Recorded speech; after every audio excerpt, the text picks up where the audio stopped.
দেশে ৩.৫ কোটি মানুষ থাইরয়েড রোগে আক্রান্ত। গর্ভবতী নারীরা এ রোগে সবচেয়ে বেশি আক্রান্ত হয়ে থাকে, যার প্রভাব পড়ে অনাগত সন্তানের উপর। নীরব ঘাতক এ রোগ প্রতিকারে প্রাতিষ্ঠানিক চিকিৎসা ব্যবস্থাকে শক্তিশালী করা জরুরি বলে মনে করেন বিশেষজ্ঞরা। আরও জানাচ্ছেন মুস্তাফিজুর রহমান।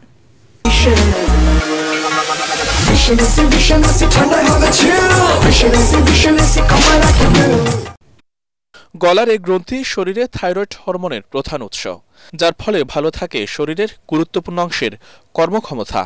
তবে হরমোন নিয়ন্ত্রণ হয়ে পড়লে দেখা দেয় শরীরে নানা জটিলতা। একটা পেশেন্ট হঠাৎ করে দেখলেন মোটা হয়ে গেছে, তার স্মরণ শক্তি কমে যাচ্ছে, সে খুব স্লো হয়ে গেল, এছাড়া তার ব্লাড প্রেশার বেড়ে যাচ্ছে, এরকম নানান কোলেস্টেরল লেভেল বেড়ে যাচ্ছে, রেনাল ফাংশন মানে কিডনি ভালো করে কাজ করছে না। এগুলো কিন্তু সব থাইরয়েড ফাংশন কমে গেছে। তার থাইরয়েডের যে থেকে রসটা বের হওয়ার কথা ছিল সেটা বের হতে পারছে না। আরেকটা হচ্ছে হাইপার, অতিরিক্ত বের হচ্ছে।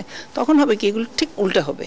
এটা কিন্তু সম্পূর্ণ চিকিৎসাযোগ্য, এটা কন্ট্রোলে রাখতে হয়। যেমন ডায়াবেটিস সাধারণত একবার হলে এটা সারে না, কারো কারো হয়তো সারে, কিন্তু বেশিরভাগ সময় সারা জীবনে অনেক ওষুধ খেতে হয়। পুরুষদের তুলনায় এ রোগে আক্রান্তের হার বেশি গর্ভবতী নারীদের, যার প্রভাবে শারীরিক নানা সমস্যা দেখা দেয় অনাগত সন্তানের উপর। এ রোগের উপসর্গ দেখা দিলে চিকিৎসকের শরণাপন্ন হওয়ার পরামর্শ বিশেষজ্ঞদের।